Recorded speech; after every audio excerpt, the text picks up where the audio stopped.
Welcome to the Skip and Shannon Undisputed podcast. I'm Joy Taylor. You can catch us Monday through Friday at 9:30 a.m. Eastern, 6:30 Pacific on FS1. Here's what this podcast is all about. It's an unscripted, unfiltered, undisputed version of the day's show, and there is a lot to get into in today's podcast. The Cavs dropped 3 in a row after losing to my Heat last night, but Shannon declares no problem that LeBron went to live on Sunday because the King is about to go 0-30. Skip warns Coach Pop and the Spurs to get their RPM back because the Memphis Grizzlies are coming. Friend of the show, Michael Rappaport, checks in to say why the MVP is not a big deal and also chimes in on the skinny genification of the league, and we even talk a little hummus. Shannon offers some advice to Dallas wideout Dez Bryant to make sure he reads up on race relations before he speaks out next time. Plus, former NFL coach Eric Mangini comes by to explain that the Patriots are looking for a role player, and Adrian Peterson or Marshawn Lynch wouldn't have to be anything except a football player in New England. Skip and Shannon, who wants to start today? I'm waiting for the fashion police. No, I ain't say nothing. Go ahead. Go ahead, tell Joy how good she looking. All that. I don't ever say it. You say it. How are you, Shannon? Go ahead. You know what? Oh, that you fake. purple shirt. I've never seen you wear purple before. You like this, Skip? You know? I think you're about to get purple rained on from the side. Okay, now you're a Prince fan, huh? Yeah, of course. Who isn't a Prince fan? Let's get it started with the Cavs. Hours after losing to the Hawks in Atlanta Sunday night, TMZ Sports obtained video of LeBron James and some of his teammates partying at Live nightclub in Miami. Whoops. LeBron and Kyrie Irving then both sat out last night's overtime loss to the Heat. The Cavs have dropped 3 games in a row and are now 1 game behind the Celtics for the best record in the East with 1 game left. Skip, how much trouble are the Cavs in right now? I'm going to get to LeBron at Live in just a second, but I got to answer Joy's question first, Mr. Sharpe. Mm-hmm. You know, they're in a whole lot of trouble. Because the signs, not just for a month or 2, but over the last 3 months, have screamed and screamed, trouble, trouble, trouble, as in wrong, wrong, wrong, as in something's wrong with this team. But everybody, led by the head cheerleader, Shannon Sharpe, just says, oh, come on. They got the best player on the planet. They're in no trouble. Just wait till the playoffs start. They'll flip the switch back on. I'm sorry, I'm not seeing it. I'm going to repeat this again because it just gets worse by the day. Over the last 45 games of the regular season, that's a big chunk. That's more than half the regular season. Large sample size. 23-22 is LeBron's team over the final long stretch of the season. 23-22, but even worse. Again, I probably shouldn't even count the win last night. It was the Cavs B team. I mean, the win by the Heat, obviously, as they survived desperately at home. That was a great game to watch. I enjoyed it. It was really good Well, for all the wrong reasons. But I enjoyed it. Yeah, I got it. But all of a sudden, the Cavs fall to 20-21 on the road. Do you realize how long it's been? I'm going to do what you do to me. Shannon, do you realize how long it's been since an NBA champion had a losing record on the road?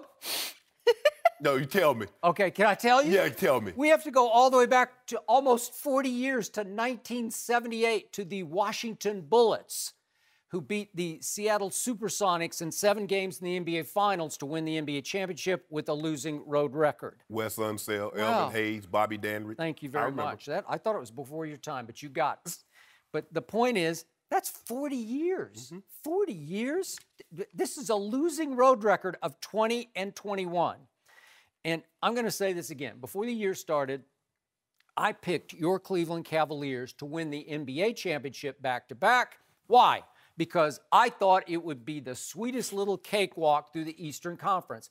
I thought the Cavs could sweep the East on the way to meeting the West. I thought it would be 12-0 going up against the survivor of the Western Conference, who would probably need 6 or 7 games to win each round, all 3 rounds of the playoffs. And now I'm saying that's wrong because something's wrong with the Cavaliers. I'm saying that it's going to take the Cleveland Cavaliers 6 or 7 games to win each of the 3 rounds of the Eastern Conference playoffs just in order to get to the Western Conference survivor. I'm saying that it's still hard for me to bet against LeBron James in the East, but man, I'm sorry, I don't see him winning the NBA championship against whomever survives the West because it's going to take all of their focus and all their energy to get it back together in time to beat I don't know how it's going to fall. It's just crazy at the bottom of the East right now. But whoever they play is going to be a problem for them because they have nothing but problems right now.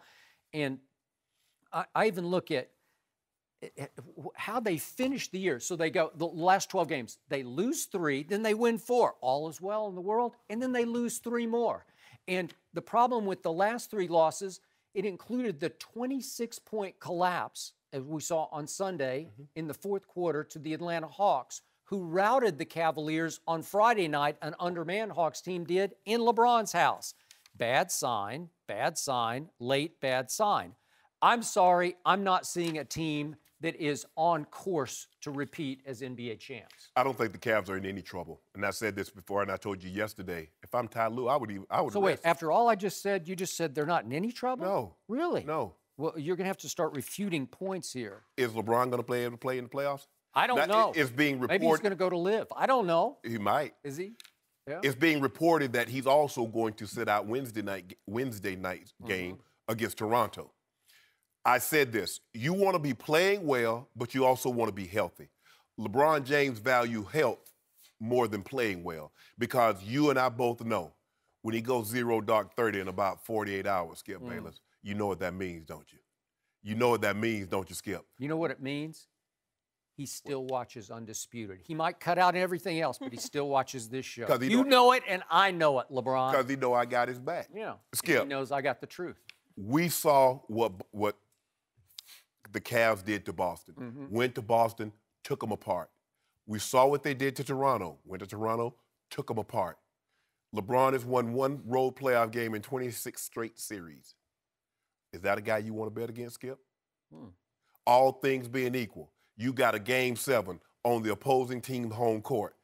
The Cavaliers have King James and Somebody else has, Isaiah Thomas and Jay Crowder. Someone has Paul Millsap and Dennis Schroeder. You have Paul George and Thaddeus Young. Are you going to take them in a Game 7 over LeBron? Eastern Conference Player of the Month. I don't know. He's playing a pretty high level right now. Paul George. He is. Yeah. He's a very good player. Yeah. But he ain't the king. Do you know how many players of the month LeBron has had? More than anybody else in the history since they've been tracking the award. Okay. So you already know. Paul George knows what LeBron does to him. He knows this. You know this. Skip. Wait, is the Heat going to get Dion Waiters back or not? I'm just waiting. It doesn't matter, Skip. Will the Bulls get D. Wade back or not? It doesn't matter. Oh, okay. Unless they bring him back a 28-year-old Michael Jordan, the Bulls, they'll win one game. LeBron now? Isn't he like 40? No, wait, he's 32. He seems like he's 40, but go 32. ahead. Skip, I have no problem with them being the 2 seed because health is the most important thing. And I believe with LeBron getting this extra couple of days of rest, when the playoffs start, I don't know if they're going to start Saturday or Sunday, he will be ready to play. Kyrie Irving will be ready to play. And I promise you, this first-round matchup, they're going to come out on fire, and they're going to just – and then all of a sudden, you go like, well, I knew this, and they haven't played anybody. Because you know what's going to happen, Skip? They're going to get through the East, and then you're going to say it was a cakewalk, and you'll make every excuse. I don't think it's going to be a cakewalk. I'm not seeing it. We don't want it to be a cakewalk. Oh, we don't? No, it doesn't matter, Skip. It doesn't matter. Was that being down 3-1 a cakewalk? To 73-19? Was that a cakewalk? Don't get me started. Yeah, I don't want to get you started. I want to get you started. Draymond Green and Andrew Bogut, but that's okay. Go ahead. All I'm saying is this. LeBron is saying, let me be healthy. I know he's been to 6 straight finals. He knows what it takes, how to prepare, to get his mind ready to go through the rigors of trying to win 16 ball games. That's what he has to do in order to get a 4th championship. He knows that. You know that. I have no problem. Him going to Live nightclub, I got no problem with that either because I'm sure Ty Lue had already told him and Kyrie, you're not playing tomorrow. Yeah, you know what my one problem was with that is I watched the video last night. LeBron is 32 now, having completed 14 NBA seasons. He just looked like he's too old to be at the nightclub. Seriously. Man, there are older people than that in the club. He's a father of 3, and I know he's just hanging with the fellas, but LeBron, just go to Prime 112 and have a nice dinner and call it a night. That's what you would do. Come on. Seriously? Going to the club? Hold on. He just looked out of place to me. Seriously, he looked out of place. The man is 32 years of age, Skip. and you make it seem like the man is 52. I don't know. It's just looking a little long in the man tooth just to having, be in you the know, he's club. just bobbing his head, getting feeling the vibe. Come Saturday, Sunday. Is it possible somebody he go- was the oldest person at live on the I floor? promise you he was not. I don't know about that. Joey, now you know you done saw some 50 and 60-year-olds up in the club. I don't know what you're talking about. So Joe, I can't believe you, Joey. back to basketball. So this is the same LeBron who has complained time and time again, the drama king that he is, about something being wrong with his team. He needs more help. We're top heavy as you know what. And my teammates aren't tough enough. And it was capped off by last Friday night, as I pointed out, at home when he sat on the floor and disassociated himself from the loss in his teammates. Yeah, I don't want to sit next to you, sorry rascals. Yeah, that's what he's saying. Exactly. Yeah. So those sorry rascals actually impressed me last night when, Joy, you watched the game. I watched the game. I watched the game, too. Oh, you did? Oh, I didn't know. Oh, you make it seem like you and Joy are the only two that got cable in L.A. Okay. Well, I was just curious. I didn't know. But you know what? LeBron's, that bottom half of the team, which is now including Kevin Love, that you said is not living up to his big three billing. Is Kevin Love playing well? Last night he played really well. You know what? It looked like Minnesota Kevin Love to me. He's calling for the ball down low and scoring. His last 4 ball games, he's 6 for 26 from 3. That's 23%. He's just under 36% from the floor. He made a big 3 last night with, who was it, Tyler Johnson on him, fouled him, 4-point play. Wow, that's pretty great. But how about Darren Williams? You've been hard on him, and all of a sudden, he looked like he was 10 years younger. He looked like he could go to live last night. Hold on. Like he belonged there. Hold on. Seriously. What about, he scores 35. He what had about 10 turnovers. Yeah, you don't want to talk about that, huh? Well, you know what? He kept him in the game with 35 points, made a huge He kept the heat in the game also with those turnovers. Oh, okay. But, Skip, I think the thing is for this. I think in that loss last night, I think Ty Lue saw something. He needs to give Channing Frye more minutes. He also, maybe he needs to think about bringing Kyle Korver into the starting lineup and let J.R. Smith come off the bench. Because right now, J.R. Smith is struggling. He's struggling both offensively and defensively. He did. He had a rough night. Yeah. 2 for 9 last night. Yeah. Played 40 minutes. 40 minutes. 2 That's for 9. that's not good enough, Skip. Nope. That's not good enough. And no, you can't play that long and have 5 points.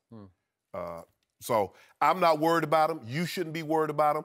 Let the Cavaliers do what they're going to. Hey, Toronto, y'all get your little heart out. DeRozan and Lowry, Serge Ibaka. Do what y'all do. You want to win Wednesday night. Tucker, don't leave him out, the newest Toronto. You know what LeBron does to P.J. Tucker. We'll see.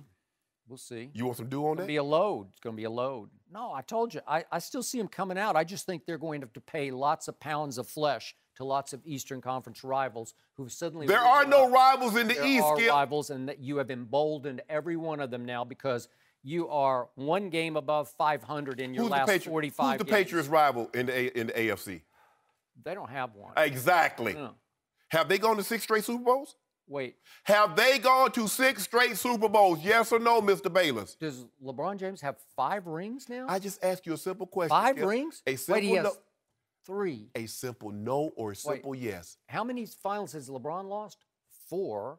Brady 2, and he should have won 1 of those. And he should have lost 2 more. Okay, should have lost 2 more. But anyway, let me ask you a question again. Mm-hmm. Have the Patriots gone to 6 straight finals? No, they have not. I'm going to take my chance. It's hard to get to the Super Bowl. Man, it's a lot harder. The AFC is much harder than the Eastern Conference in basketball. If LeBron had, unfortunately for him, ever wound up at a Western Conference outpost, he would have had big trouble because he wouldn't be going to any 6 straight finals. Oh. He is cakewalked through the East to 6 straight finals. So I guess the Tennessee Titans, the Jaguars, Indy, the Jets, You know Buffalo. who they are. Wait a minute. Who'd you play for? Oh, let's Broncos. see. You played for the Broncos and the Ravens. You don't think those are rivals of New England? You don't think they both had their way with New England before in the postseason? When they had Peyton Manning. Wow. When they were the Ravens had a Ray Lewis and Suggs and Ed Reed in their prime. Last year you had Pittsburgh winning the AFC. They're pretty good, right? Joy knows Pittsburgh. Just because I picked someone to win, that doesn't. And wait a minute. Then you picked the Chiefs to win the AFC. They're pretty good. So wait a second. You're saying there's no competition in the AFC? You just gave me 2 that you picked over the Patriots. I had to pick somebody. Well, you could have picked the Patriots. No, I'm not. They don't have any rivals. Because that's you. That's what you do. You take chalk. I take chalk? Chalk. Nobody thought the Patriots were chalk. Brady was going to miss the first 4 games. Everybody said Brady. They did not think so. They were not even favored to win. Skip. Stop it. Even after the Broncos won the Super Bowl, the following day, the Patriots opened up as the betting favorite to win the Super Bowl the following year. Not after Brady got suspended. They were not the favorite. Oh, my God. Skip. Oh, my goodness. You make it seem like he was going to be suspended for the whole year. He was only going to miss 4 games. You could have picked him. You didn't. I'm picking the Cavs. You could have picked them. Yeah. You know what? You're hanging your hat on one game that is a mirage to me, and it's your game last week at Boston. Last Wednesday. Last Wednesday. So what had happened? LeBron had played 52 minutes against Paul George and barely survived in 2 overtimes. Yes. Then here came Orlando at Cleveland, and it became back-to-back on the road, right? 37 minutes in that game. And the Cavs were at that point 1-9 in road back-to-backs, correct? Yep. And their record was 500 on the road to start with. So it looked like Boston was going to have its way because just before tip-off, it was announced that Tristan Thompson could not play. And the Boston Celtics made a grave mistake. They said, we got this. This is going to be easy. This is going to be a cakewalk. And it's the classic case. It's what I told you Dick Motta, the coach I covered for years with the Mavericks, used to call the wounded tiger theory in the NBA. You lose a good player, you better watch that team because it's dangerous. So they go into Boston, and Boston's like not into it. Boston did not show up for that game. And by the way, Boston does have the it factor, as in Isaiah Thomas, who shot that game from the three-point line 1 for 8. Next time, is he going to shoot 1 for 8 against the Cavs from the three-point line? I'm going to bet I'll bet a case of do against that one. The Celtics showed up. The Cavs showed out.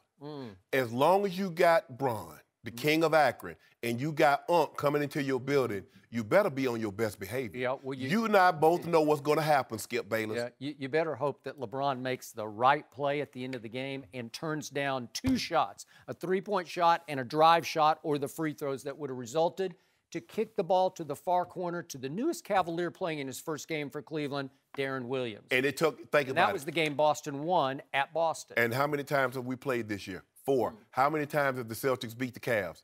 Once.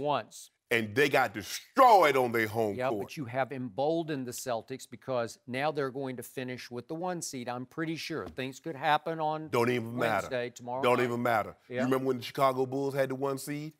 The Pacers had the 1 seed? The Warriors had the 1 seed. OKC had the 1 seed. Where it matters is it gives confidence. It gives momentum to the new number 1 seed. So Boston, I don't think Boston's a good matchup for Cleveland. It's a poor matchup for Boston. But I also think that they're just getting a little better every night. And they learned a hard lesson that they're going to have to play at a supremely high level to compete with the Cavaliers, even in Boston. If they're not ready, they can't take the night off just because there's no Tristan and because the Cavaliers are struggling. When did Tristan Thompson turn into Anthony Davis or Boogie Cousins? Tristan Thompson is pretty good. He's a great rebounder. He's a good rim. That was not without LeBron. That was not without Kyrie.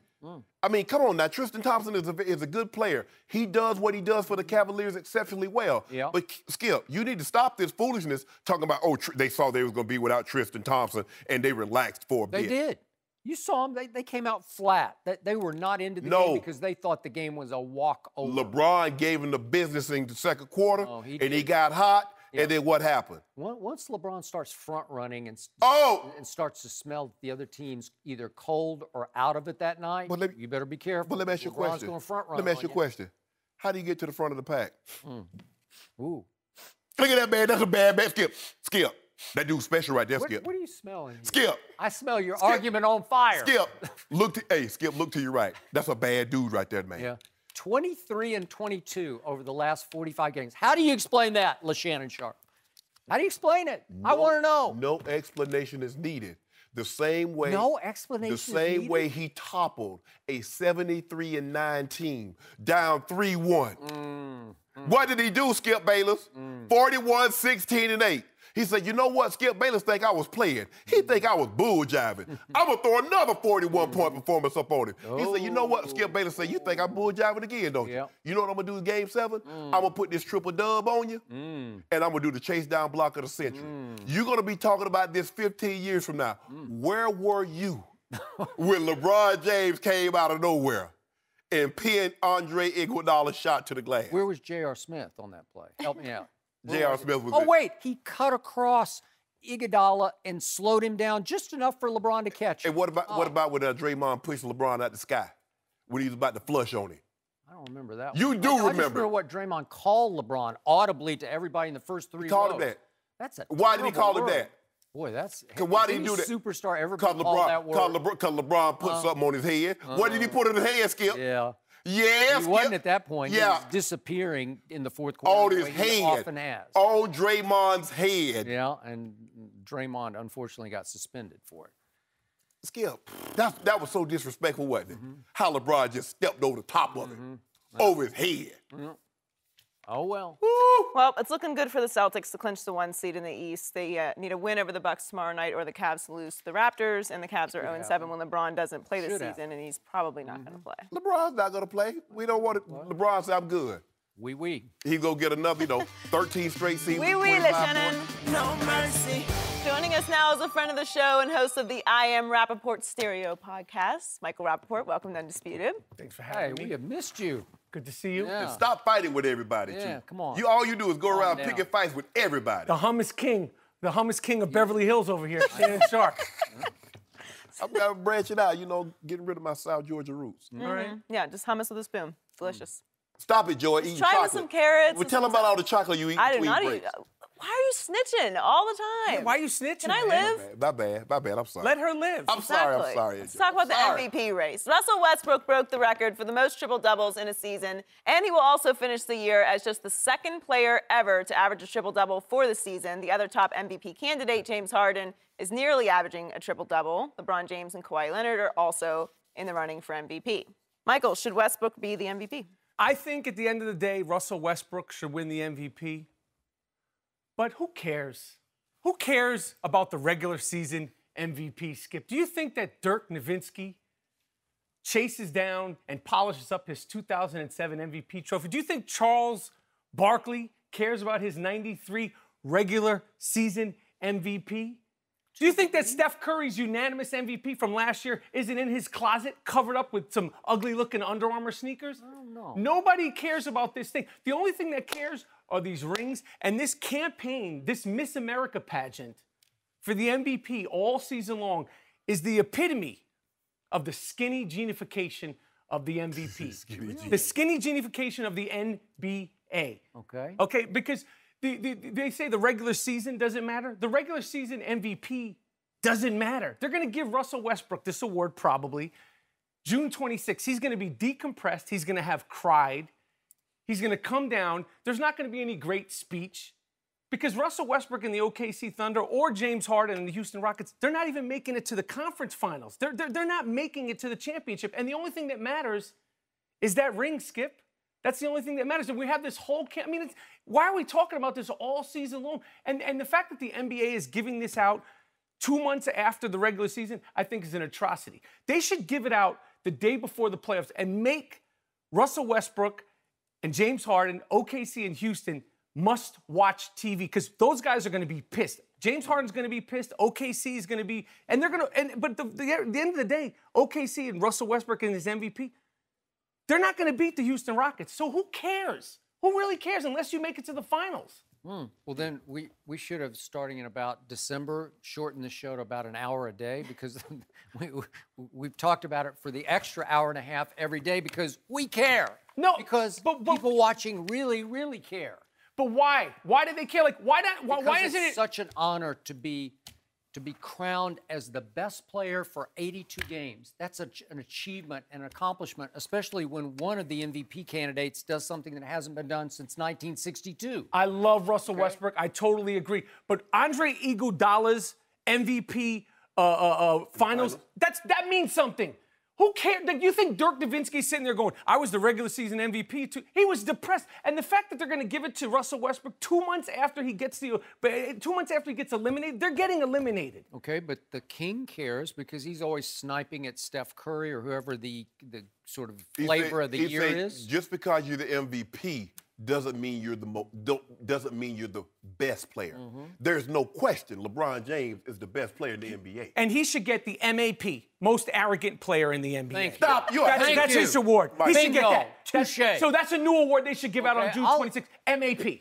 He should be the first unanimous winner. Get it out your. It's not on you. It's in you. No. That hate. Get it out your heart. No, Shannon. Listen. At the end of the day, I think LeBron James should be in the contention for MVP. He is. Russell Westbrook, I love him. He's incredible. James Harden, he should be most improved. This guy went from the most reluctant passer in basketball to almost being the assist leader in the NBA. He is the assist leader. Is he the assist leader? Yeah, he's leading. Okay, so he should win most improved because that guy never saw a pass. Like, that guy would, like, be passing and then, like, he would be so pissed to pass the ball every single year of his career up until this year. Yeah. Most improved player. MAP is your boy LeBron. Most arrogant player. Why, first of all, him partying, I know you guys were talking about him partying. I don't have a problem with him partying. Yeah. I have a problem with him going to a club where they're playing EDM music. Why do you go to a club anyway to listen to EDM? Why would anyone do that on their night off? Well, it's Sunday nights. It's Sunday nights at Live. It's EDM. But who wants to listen? Who wants to listen to EDM on your night off? Sunday nights, that's a hip-hop night. Are you sure? Positive. Were you at the club? I was not at the club. Right. I was not there. LeBron has proven to you time and time again that he is the best player in the NBA. Now, y'all can get these little regular season awards, give them to Russ, give it to Steph Curry, but at the end of the day, when the king of Akron, when he step on the court, everybody knows who's the best player, Skip. They do? You know it. Michael know it, even though Michael got that in his heart. It's in his heart. It's in his heart. He would love, now, would he say that if LeBron was on the Knicks? He would be at every game with a 23 jersey on. Yo, he didn't think about coming to the Knicks, and we never thought he was coming to the Knicks. It didn't happen. You wanted him, though, don't you? It didn't even cross my mind. He ain't built for those bright lights. And he takes so much scrutiny in Cleveland. Imagine what would they be killing him in New York. That is true. He is the drama king, and the New York media would tear him up. Tear him up. He ain't ready for that. Do you remember Stay in Akron. Do you remember that 52-point triple-double he almost had? He's fantastic. I think he's the best player in the league, but he ain't ready for the bright lights in the big city. Well, who is? Y'all hadn't won a championship in 45 years. I know. Yes, I know. The irrelevancy of the New York Knicks, I know that. I get that. Help me out. Last Friday night, if LeBron had been a Knick and this game had happened at Madison Square Garden, the mecca of basketball, the King at home lost to the Atlanta Hawks, undermanned, without their stars, 114-100. And near the end of the game, when he got taken out or took himself out of the game, he went and sat on the baseline by himself on his caboose, just sat down on the floor and just sat there like, I'm not going to associate with that mess along that bench. You sorry rascals. I'm embarrassed by all of you guys. Mr. Team Player. Yes, there you go. So how LeBron blames. Do you realize how that would have been splashed across the back of the tabloids in New York City? Mike, it's in your heart. What's in my heart? I just said he's the best player in the game. I don't have to like his antics. That haterade, man. You got to get. How is that haterade? I just said, what do you want me to say then? He's a baby. He's a baby. It's either on you or it's in you. What do you want from me, Shannon? You want me to sit there and say, like, what more can I say? I said he's the best player in the league. I think he should be in consideration for MVP. And then you give him a back. Then you talk about, oh, but he's a baby. Yeah, he's a baby. All he does is complain. He does complain. Oh, and he's arrogant. And he goes to listen to EDM on Sundays. He does it all. LeBron blames. What great player, what great person you know isn't arrogant? That's a good point. I'm arrogant. And I'm great. And I want you to stop picking fights with everybody, too. How about that? I want you. Does the people know that this guy is like, he's become some bougie since you come to L.A.? Like, Skip. The hummus king of Beverly Hills. Well, Skip invited me to a housewarming party at his house. He had hummus. I tried it, and I liked it. But it was like a new you emerged. Yeah. But no sushi. No. I can't. Why not? You got to do sushi. You're going to live in Los Angeles. Yeah, man, you're living in Hollywood. Yeah, you're all about fitness. I'm in Westwood. Where you're close. Westwood. Yeah. A little sushi. You got the fancy suits on. Come on, man. I can't do it. I can't chew it. You do like vegetable juices and all this stuff? Come on, Shannon. I can't. I can't eat anything a good vet could have saved. A good vet couldn't save a piece of salmon. Yeah, salmon. No vet wants to save a salmon. No, what are you talking about? No. But a good vet eats a steak. You just said you eat steak. Yeah, but the good vet could have saved that cow. Yeah. And I would have eaten it with you. How do you eat your steak? Medium well. What you want it rare? You eat it rare? Medium rare. I thought you ate healthy. I do. Salmon is healthy. I can't do salmon. I can't. Just the smell of it makes me bad. I'd rather have sardines. We'll bring in some good I'd rather sushi have for you sardines. sometime. You like sardines? Yes. No. Yo, I eat right out the can with some hot sauce. And Hot saltines. sauce? With some hot sauce. Sardines with the Ritz with saltine crackers. What's the What about difference between a sardine and a salmon? I agree. That's bizarre. I love sardines. We'll have some sardine sushi. No. What are you talking about? No. You're prejudiced against sushi? I can't. I like the sardines with that mustard sauce. You remember that? Yeah, I'd eat all of that stuff, but You like sardines is Sorry. sushi. I've It's all lost control of fish. this segment. Yes. See, Skip, you don't even eat vine and sausage, do you?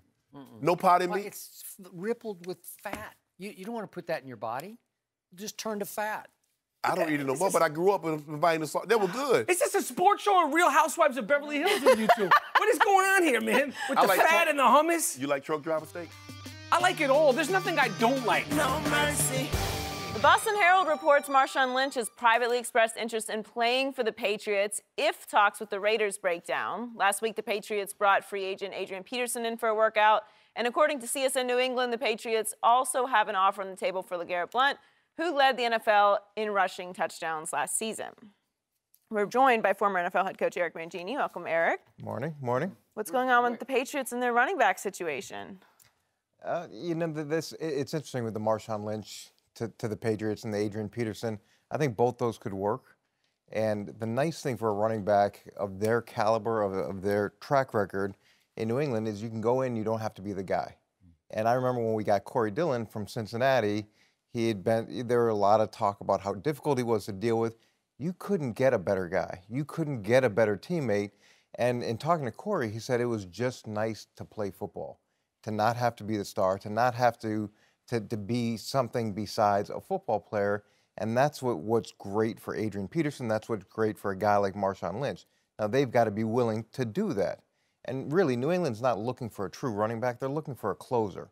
They're looking for a guy that's going to just play a role. Right. They've picked up Rex Burkhead. They've got, James White. So, Lewis. Yeah, so they need a role player. And if those guys are willing to go in there and play a role, it helps their legacy. It helps their longevity. Yep. They've got a chance to win.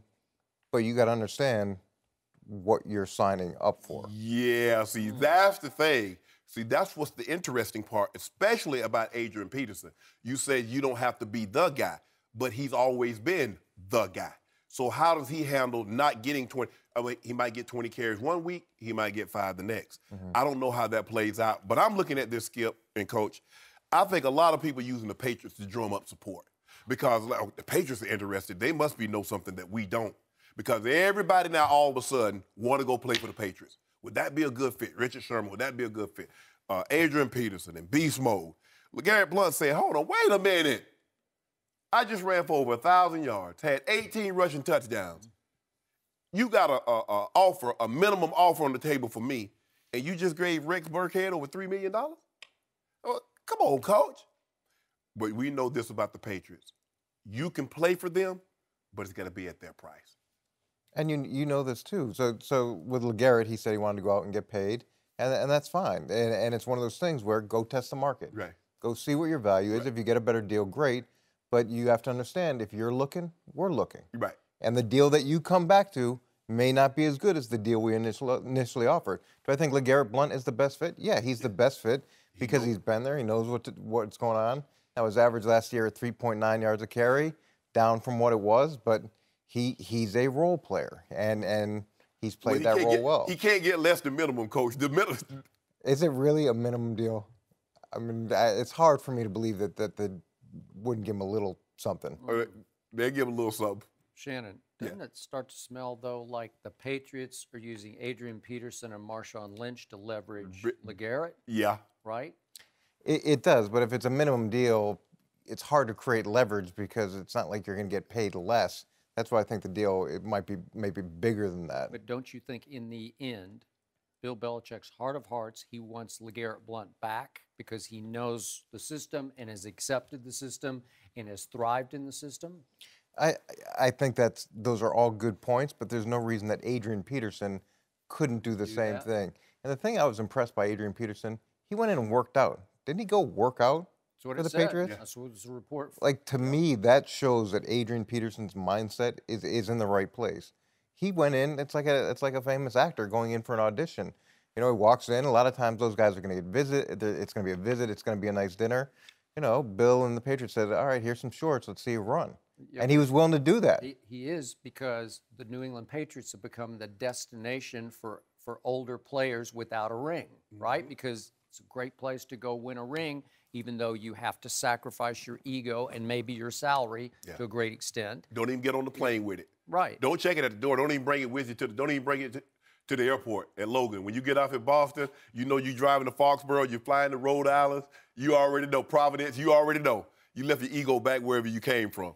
And but see, it's Adrian Peterson, because if he didn't have an ego, guess where he'd have been, Skip? He'd have been right back in Minnesota. But don't you think that happens with a lot of guys where they would rather go somewhere else for less than to stay with their same team at a discounted rate? Yeah. It happened with a player that we had in New York back when I was with Parcells. We gave him an offer. It was less than what he thought it should be. Right. So he went, and he actually went to New England and played for less money. Right. And it was in spite of himself. Yes. But that's a hard. Who? You can say it. It's, no, I'm trying water to. under the bridge. No, I know. I was trying to think. Remember Brian Urlacher? I was trying to think back, going through it. It was actually Victor Green who had an offer. We were at the Patriots. He had an offer from the Jets for more than what we had offered, but he came to New England, and a little bit with that was just pride, and that comes up. I'm sure with Adrian, it's hard to go back to because Minnesota in that context. The Bears offered Urlacher $2 million. He said, "I will play somewhere else for $2 million. I'm not playing for you for $2 million." That is correct. And a lot of times they'll go play somewhere else for 1.5. Yeah, exactly. Just because they're angry. Okay, so Coach, help me out with the perspective here. Last year's #1 seed in the playoffs in the NFC lost its first playoff game at home, and then sat back and has done next to nothing through the offseason except lose a bunch of players on defense and lose the quote-unquote backup quarterback. But the #1 seed in the AFC went on to win the Super Bowl, and that coach and GM, Bill Belichick, has attacked the postseason as if they missed the playoffs because they have won the postseason. Am I right? They've done a great job. And what I like about New England's free agency approach, they don't have a first-round draft pick. They don't have a second-round draft pick. And you heard Robert Kraft talk about this. It's known quantities versus unknown quantities, and Bill's always done a great job with free agency. I remember when we brought in Mike Vrabel, this little-known linebacker from Pittsburgh who was going to be a special teams player, and he played the way he did. Or Larry Izzo, a core special teamer from Miami, and he has the career that he has for us. That, to me, is where Bill Belichick is different than everybody else. He understands, one, he likes him in college. He doesn't get him. Then he watched him through pro football, and then when he has a chance, it's a known commodity. You're looking at like versus like, and so you go get these guys. And they improve the secondary. They improve, they make the trade with Carolina for so there's a guy that has great potential. And Brandon Cooks. Then you bring in Brandon Cooks. But these aren't little-known guys. They got the best corner on the market in Stephon Gilmore, right? And they still have the tender out to Malcolm Butler, which he could sign it and they could trade him. They might pick up their first or second round draft pick. Well, the thing with Coach Belichick, he says there's no way if we need a receiver, is there a receiver that when I'm going to be picking at 32 that's better than Brandon Cooks? Yeah. Because I already know I know what Brandon Cooks is. He's a 6-7 touchdown a year, 1,000-yard deep threat over the top. And the thing when you have a continuity in a system and being able to keep Josh McDaniels, that's a win in the offseason, or Matt Patricia, that's a win in the offseason. Dante Scarnecchia, that continuity, then you can look at other teams that have disgruntled players or new head coaches, and they want to sell things at a discount. Is there succession plan in New England? I wonder if all these coaches staying around because they're being promised that, you're going to be. I can't imagine anybody's being promised anything. That's not really how it works. I mean, you show up and you work that day and you focus on what you need. And you hope your office not cleaned out tomorrow, huh? You show up the next day and you work the same way. I don't think Bill has any plans of calling it a career anytime soon. What you think he coaches another 10 years? How many more years you think he coaches? Brady's going to play at least 5 more years. Stop, Skip. I'm not going to stop because he is, and so but why wouldn't Belichick stay for 5 more years? But I remember years and years ago Bill saying, look, if I'm coaching in my 60s, you got to stop me. You got to drag. If I'm coaching in my 70s, you'd see older coaches and they're lifers, and that's what they do. Yeah, but what is he gonna do? He's gonna go boating and He's chill. got a place in Nantucket. Yeah. But He now, plays some golf. now his sons are involved in the team, so I think that gives him an opportunity to spend time that he with them didn't have when when they they were were kids. growing up, and maybe that's a succession plan. I don't know. Well, it'll be interesting to see where these guys end up. Just hopefully the Patriots leave a little for the rest of us. That's I think they're all I'm asking. they're prohibited. Dolphins, y'all favorites done. now, right? Y'all. They've got to be. Just leave a few crumbs, It Bill. makes it- No mercy. Dez Bryant had a long post on Instagram with his thoughts on race in America. Dez wrote, "First and foremost, I would like to say I do a great job of minding my own business, but it's pressing on my heart to share my thoughts about white Americans and black Americans, racism. I saw a person quote Charles Barkley when he said, 'We as black people were never going to be successful, not because of you white people, but because of other black people.' I hate to admit it, but I understand that quote. Real question, what is wrong with being sophisticated and black? Why do we associate those who choose the straight and narrow as not being black enough? We focus hard on fighting the realities that exist instead of creating our own reality. The ones who came before us, Martin Luther King, Rosa Parks, Malcolm X, paved a new path for us to follow. The struggles and hurt they endured created new life for us today. It's not our job to carry the burden, but it is our job to lead by example."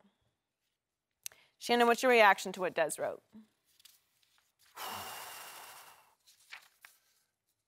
I read his post several different times, and when our producer, Chris Healy, called me and asked about it, I had not heard about it at the time, and he told me to take a look at it, Skip, and I did. I think for me, I don't have a problem with athletes speaking up, but I want to make sure before they speak up, they read up. I came from a very difficult background also. I think a lot of people know my story. My grandmother raised her 9 kids and raised my mom's 3. And I thought a lot of the same lines earlier in my career as Dez is thinking. I made it out, why can't you? And then one day while sitting alone, I started thinking, what about the person that didn't have Mary Porter as a grandmother? What about the person that didn't have grandparents that says, okay, my grandkids' parents are getting a divorce, I'm going to Chicago and I'm going to bring them to me and put them in a situation so they can thrive. Skip, I think Dez's heart was in a good place, but because he hasn't read up enough on the race relationship and the history of racism in America, it came out totally wrong. Let me take it piece by piece if I can, Skip. First of all, he said he saw a person quote Charles Barkley. I'm going to say this. I have the utmost respect for Charles Barkley. He was a heck of a ball player. When it comes to basketball, please quote Charles Barkley. But when it comes to race in America, please don't quote Charles Barkley. Because what is happening is that, Dez, when you say personal accountability, okay, who do I hold account? So I'm supposed to hold me accountable for slavery? What about Reconstruction? What about the Jim Crow South? What about segregation? What about the violation of my civil rights and my voting rights? So who do I hold accountable for that? He also said that instead of making videos of the history of racism, we're one of the few race of people that everybody says you need to get over your past. Slavery happened 400 years. You weren't in slavery. Your parents wasn't in slavery. I have yet to hear a person tell a Jewish person, you weren't in the Holocaust. Get over it. They still do movies about the Holocaust. They still write books. No one tells them to stop. But because Dez does not understand the systemic, let me take it here. It's documented that they say the first African-American slaves arrived in the U.S. in 1619. It's 2017, so in 2 years, it'll be 400 years the first slave arrived in America. So for 400 years, there's been systemic, institutionalized racism, bias, perpetuated and perpetrated against a race of people. And Dez says, you need to be accountable. Dez, I can't get ahead if someone is constantly keeping me behind. Dez, we're not in position. We don't own TV stations. We don't own radio stations. For the most part, we're not CEOs of Fortune 500 companies. So we can't shift the dynamic of the hiring and firing practice that can lift the race of people up. Do you understand what has transpired? And people thought because we had a two-term black president, President Obama, that 400 years of racism would be eradicated in 8 years. Think about how long it took us to get to this point. And then he mentioned some iconic figures, Dr. King, Rosa Parks, Malcolm X. Do you actually think they did what they did for themselves? Is that what you think? You think Rosa Parks refused to give up her seat?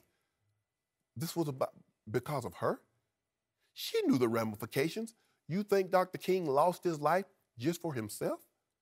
Malcolm X lost his life only for himself? There's an incident that happened in 2011. He was issued a citation. He was at a mall with some of his friends. The police intervened and asked him to pull his pants up. So think about this, Dez. How long has that been in effect? Where the police tell you to pull your pants up. They're profiling you because they think that's the kind of criminal behavior. Mm-hmm. They didn't look at you as a Dallas Cowboy. They looked at you as any other black young man in America. That's what you don't get, Dez. So when you say personal accountability, all you do is that you feed a certain segment of the population to say, see, I told you. Dez Bryant said it. Charles Barkley said it. Dez, you're not even the 2%. You're the 0.01% of black Americans that makes millions. But there's so many that don't. Dez, do you realize that you're still black? They still view you as black, even though you catch touchdown for the Dallas Cowboys? Do you realize that? You think they view you differently? They applaud what you do, Dez. They don't applaud who you are. I commend you for changing, coming from where you came from, your story, his story. I know a little bit about his story. If you get a chance, you can read it. I commend him, Skip. But he is so wrong. He's so absolutely and horrifically wrong in this situation. I hate when they ask us to accept responsibility for slavery, accept responsibility for the 400 years of institutional and systemic racism. The voting rights, there's some places now still that you're infringing on people's voting right. And I'm gonna say this, Skip, and I'm gonna let it go. Skip, you remember this, in the late 80s, there was a crack cocaine epidemic that was wiping through America. New York, Chicago, Detroit, Atlanta, LA. What did they do, Skip? They didn't say these people needed treatment. They gave you mandatory minimums. They made the sentences even tougher. They came up with the 3 strikes rule. Now there's something going on called the opiate addiction that's sweeping through the Rust Belt. That's affecting white America. And what do they say? Jail is not the answer for these people. They need treatment. You see how they did it for them and how they do it for us. So Dez, next time you speak up, make sure you read up and understand what we're actually up against. I'm not saying you should have any ill will to everybody that's treated you wrong. I judge a man by how a man treats me, not his race, by that man. And I commend you because you say you've been profiled, but you don't have ill will only against those that profiled you. But Dez, you're wrong in this instance. And you do a disservice to a lot of African Americans in this country when you say we need to take more accountability when we're not in position to do a whole lot because of what's been placed upon us for the last 400 years. I hear everything you just said, and as I always tell you, when it comes to the point is I defer to you when it comes to a black man's view of another black man's view of race relations in America. So I'm completely deferring to you. I can only give you the white guy's view of this, and it's tinged with the fact that obviously I grew up a Dallas Cowboy fan. So I've been rooting for Dez to grow up, to mature, and if nothing else, this showed me a little bit of maturity on his part because he tried. Yes. But I think he tried to also disqualify himself. He starts out by saying, I do a great job of minding my own business, and he ends up by saying, not that my opinion matters, but I just wanted to share my thoughts on this. So he's trying to have a little social conscience here for the first time. Right. I mean, the Dez I know, I'd be afraid he'd post top 10 places to party in Dallas, Texas. You know, that's that guy. And I'm happy that he at least did a little soul searching here, even if in your view, as an older, more accomplished player, obviously, you're saying you don't get it. No. And it well be that he doesn't get it, but he's at least trying. And I appreciated the fact that he just plunged out there and said, I'm just going to share my heart here. And his heart is telling him that I'm trying to do my little part here to be accountable as we go forward. So to your point that offended you, he's saying, instead of making videos about the history of racism, we should focus on individual accountability. So he's just trying to say, I'm going to try to do my little part here to make it better going forward because we know how bad it was and how bad it still is in many ways. Yes, we get that. I even think he gets that. But he's trying to say, how can we make this better? Well, you're saying it's hard to make it better because it is what it is, right? That's kind of your... It's hard to make it better because if you don't remember your past, you're destined to repeat it. I got it. And the thing is for Dez is that Dez is looking at it like, I'm good. I make 15 million, I make 14 million a year, so I'm untouchable. But Dez, you're not. You know, Dr. King said the ultimate tragedy is not the oppression and cruelty by bad people, but the silence of that by the good people. It's a great quote. Skip, if all you do is think about, okay, well, it didn't happen to me, personal accountability. Well, the police ain't whipping my butt, oh, I'm good. Well, I get the right to vote, I'm good. I got a job, I'm good. That's personal accountability. What type of person would think that's okay in this society because I'm good, everything's okay? The LBGT community, they don't think because Ellen has a talk show that the LBGT community is great. Women, we've had to fight for so long, and we're constantly having to fight. They're still putting barriers in place that makes it harder for us to vote. They make it harder for us to get, for the longest time, Skip, we've been the most unemployed, the most uneducated, the most lacked health care. We're a small minority, a small percentage of the population, but we make up a vast percentage of those without health care. We make up a vast percentage of those that's unemployed, that's uninsured. Okay, I got it, and I hear you, and I respect it, and I hurt for you as you hurt in public, and I hope Dez is watching this. He does watch our show, so I hope he takes to heart what you're saying.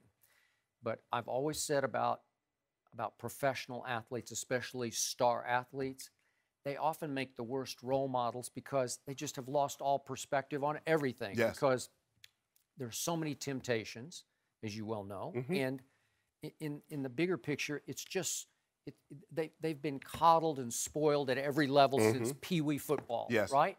And I think Dez has climbed that ladder, so to speak. And in the end, is he our friend Michael Eric Dyson? You know, does he have the credentials to speak on race relations? That Michael is a professor at Georgetown and an esteemed author and a speaker. Theologian, no, he's a theologian. You know, he's a minister. No, he doesn't. But in the end, again, maybe I'm out of line to even say this, but I just appreciated that he tried a little bit. Maybe it's wrong-headed, maybe it's naive, maybe it's uneducated in race relations, as you talk about racial history, but hey, this was a new Dez to me. I'll give him that much. The race dynamic is very interesting because people don't want to talk about it because it has so much, there's so much seeded. Because think about it, Skip, when you talk about race, you're talking about, you want to talk to the people, because I want to have this conversation with the people that's inflicted the most harm over the 400-year history. I mean, the lion is not going to the table with the gazelle, and the gazelle say, well, look, you've been chasing me and killing me for all these years. What do you want to talk about? I'm telling you what's hurting me. I'm telling you what's hurt me. And then you tell me it's my fault. Why don't you accept some accountability? Accept some accountability for slavery? Accept some accountability for segregation? Really? Man. Well, everything in life is about balance. So you can have personal accountability while also still having compassion and empathy for people that have not been able to have the success that you've had. And that's really the bottom line. When I go home, I hang with a lot of the guys that are not as well off as Shannon Sharpe is. And I talk to them and I see, Skip, I have a sense. This is why I'm so compassionate, because I know what it's like. I wasn't always this Shannon Sharpe. I wasn't that guy. I know what it's like to not have running water. I know what it's like to not have lights. So I'm very compassionate. I didn't lose that sense because I got money like, oh, I'm good now. No, we can't think like that. Because I tell you, the one thing, whether you like it or not, the Jewish community, they will take care of their own. They will. And we get guys like Dez, and I think his heart was in the right place, Skip.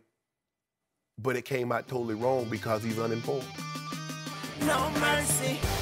Let's talk about the Spurs. After the Spurs lost on Saturday, Greg Popovich said, quote, "Nobody's going to rest. Everybody's going to play in the team's final 2 regular season games." Last night, the Spurs lost at the buzzer to the Blazers, who were playing without Damian Lillard and CJ McCollum. The Spurs are locked into the number 2 seed in the West. We're joined once again by Jim Jackson, but start with you, Skip. What's your take on Pop's strategy? What? You guys better get out of the way. I am so sick and tired of this, and I'm about to go off on Greg Popovich. Why would you do that? Who's in the process of potentially wrecking another great Spurs postseason, and he should not be getting a pass for this. I've been a Spurs fan for about 40 years, since back in the 80s. You know those days. Yeah. The George Gervin, Dave Corzine, Artis Gilmore. And I'm becoming less and less of a Pop fan because, you know, most people think the Spurs have won like 5 of the last 9 championships, but the truth is they've won only 1 of the last 9 championships. And why did they win that one? Not because of Greg Popovich.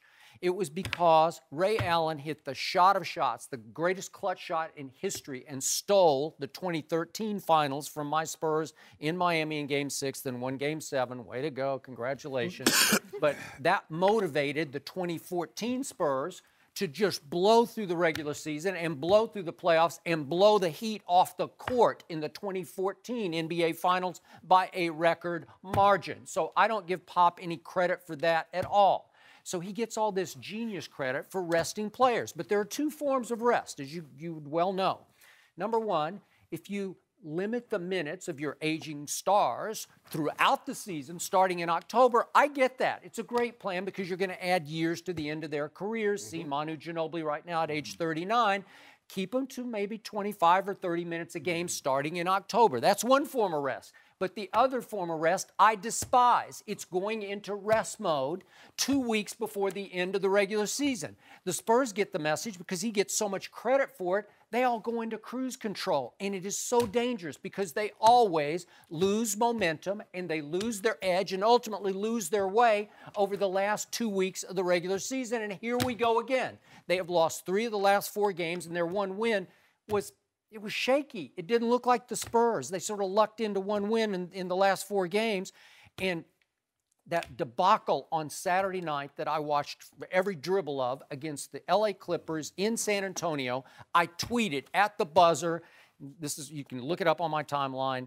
I said, the one thing I can't stand about Pop, he goes into quote-unquote rest mode too soon. Moments after I tweeted that, he went off on the team and blamed the team when he's the one who put him into rest mode to start with. And he said, we were awful on both ends of the floor tonight, and now from here on, nobody's resting, everybody's going to play. And I thought, okay, I can buy that because losing is a hard habit to break. Once you start losing, it's hard to get out of that mode. So last night, I expected the starters to play much of the game against a team without its starters in Portland, which is a hard place to win, as you well know. And the starters played 20 minutes, and then it was over, and then the B team took over. The backups took over. And guess what? The Spurs are up 6 with 1:25 to go. Looked like they had the game in hand. I watched the whole game. I slept for like 3 hours, then I couldn't go to sleep after it. They blow the 6-point lead. And at the end, Shabazz Napier, if we could see that play, I don't even know what happened, but they're again, Portland's down 1, 6 seconds to go. And I don't know what Napier did. Can we see that? I don't know if we have it, but whatever. Here we go. So it's inbounds to him, and this is what's going to happen. He loses the ball, and I don't know where it went, and then 2 Spurs have it, and all of a sudden, wait, Vonleh's got it under the basket, and he lays it in at the buzzer, and Portland wins. And you say, oh, it's a game that doesn't even matter. It matters that you lost. And look at Greg Popovich. He's over there laughing about the loss. Ha, ha, ha. Did you see that funny play and we lost the funny game? Nobody really cares. Baloney. I care. I do, because you watch what's going to happen. Game 1 of the postseason is going to be against the Memphis Grizzlies in San Antonio. Just watch. One of those first 2 games, my Spurs will lose to a physical, tough game that knows San Antonio inside and out. You better be ready. You better get your RPM back for the Grizzlies, because the Grizzlies won the first 2 in Memphis against you. You barely eked out 2 wins at home against them after that. But I fear the Memphis Grizzlies, and I'm not sure my Spurs are going to be able to take it back to the right RPM mode, to take it out of rest mode, to be able to compete with the Memphis Grizzlies in round 1, which is a tough first-round matchup. It seems like you're more concerned with the Spurs than I should be with the Cavs. You know what? I think the Spurs are in more trouble than even the Cavs are in. I do. Okay, I do. I'm serious. Go ahead, Jack. I ain't got nothing to say to you. You got nothing to say? I ain't got nothing to say. First of all, that Memphis-San Antonio is a tough matchup no matter what, even if the Spurs had rhythm. Just because of the way Memphis plays, it causes problems for... It's slow and it's it's physical and they call it the grind house. Grindhouse. Listen, when I was playing, and Joy, you know this, I played for one of the greatest coaches to play, fiercest competitor, which is Pat Riley, okay? He expected a certain level of performance. Whether you won or lost, he wanted you to perform at a high level. And then if you did that, he took care of you. He rewarded. I remember one time we were on a road trip. We had a day in between going to Denver. He took us to Vegas. But it was a test. It was a test to see, yeah, we will go hang out and do whatever, but when we come back to play after we got rewarded. After the Clippers lost, Pop was, pissed off because of the way the team played. Out, not playing physical enough. Clippers shot 50%. He wanted to get the rhythm back going into the playoffs. He said, no, all starters are going to play. So he gives you the leeway, but then also when you don't play well, you don't do your job, he's going to snatch it back. This San Antonio team has had some issues all year, though, because they're not as quick and not as fast. This is not the same Tony Parker we saw before, Manu Ginobili, so they're going through a transition. My thing with it is the players have that game last night, they had it down the stretch, whether it was the subs or not. That was on the players from their perspective and not finishing out the game. I know you're upset with Pop, but I look at it from a player's perspective. Those 5 guys that are on the court didn't take care of what they needed to take care of late in the game, and they should have secured that victory. Okay, but where I'm upset with Pop is Saturday night, he blasts the players for what Pop, wrought. He was the one who went into rest mode, and then you can't condemn the players for not playing on either end when you've planted the seeds in the back of their minds.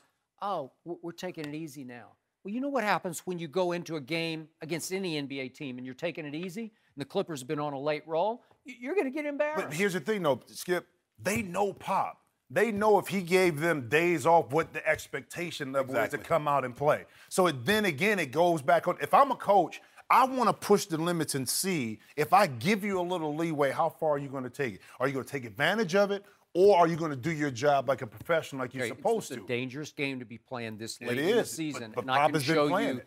time and time again over the last 9 years in which they hit round 1 of the playoffs not ready for what was about to hit them between the eyes, because the other team was a lot readier than they were. You get Skip. You've been around football.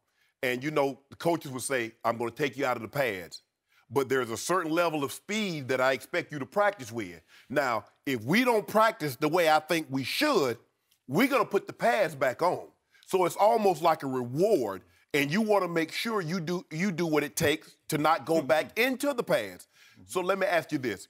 You get one or the other.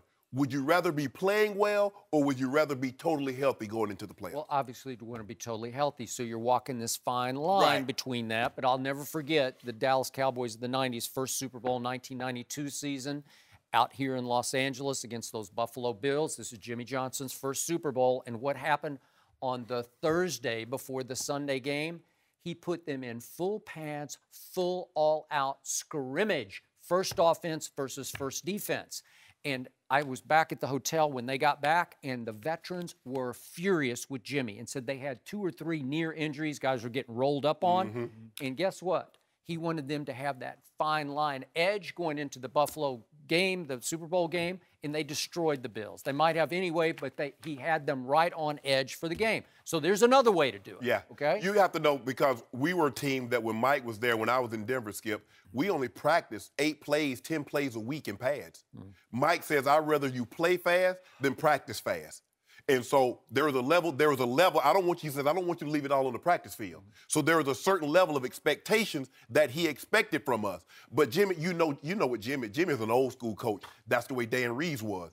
You were thudding up on Thursday. You had on shoulder pads and helmets, and you was cracking on Friday. There was none of this no helmets, hat day. That's old school way of doing things.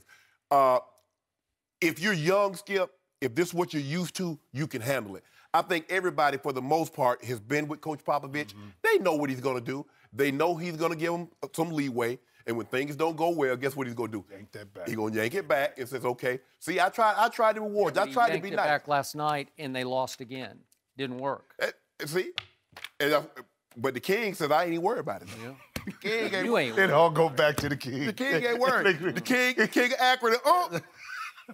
Skip. What, Joy? What you gonna do with There's not a segment. There's not a segment that goes by. It's truly all right, Kawhi, pick your head up. It's truly remarkable. Pick your head up, Kawhi. No mercy. This is the Skip and Shannon Undisputed podcast, where we're delivering you an unscripted, unfiltered, undisputed version of the biggest topics of the day's show. Be sure to subscribe to the podcast on iTunes, like us on Facebook at Undisputed on FS1, follow on Twitter at Undisputed, and catch us at 9:30 a.m. Eastern, 6:30 Pacific, Monday through Friday on FS1. You can find us on channel 219 on DirecTV, 150 on Dish. Thanks for listening, everybody. I'm your host, Joy Taylor. That's it for us today. We run it back tomorrow when we're joined by Eric Mangini, Chris Broussard, to get us ready for the last day of the NBA regular season, and Grammy Award winner T.I. will come to the desk.